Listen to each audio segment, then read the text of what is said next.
Kahit ano bantayan mo sa isang tao, sa partner mo, kung magloloko yan, wala kang magagawa dun.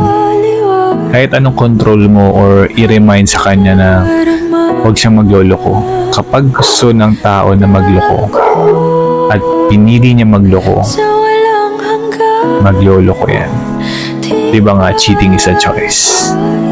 Hindi mo makokontrol yun. Kahit magkikpit ka pa or magmakaawa ka sa kanya. Pag lolokohin ka ng isang tao, lolokohin ka.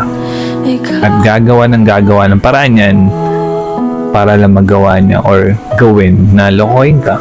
Kasi sa totoo lang, pag nagloko ang isang tao, hindi mo kawalan yun.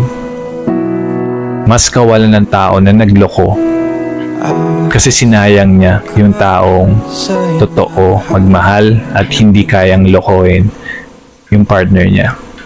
So wag kang manghinayang na di porket mahal mo isang tao niloko ka, pagbibigyan mo. Porket niloko ka, masasayangan ka na sayang yung mga pinagsamahan nyo. Hindi siya kawalan.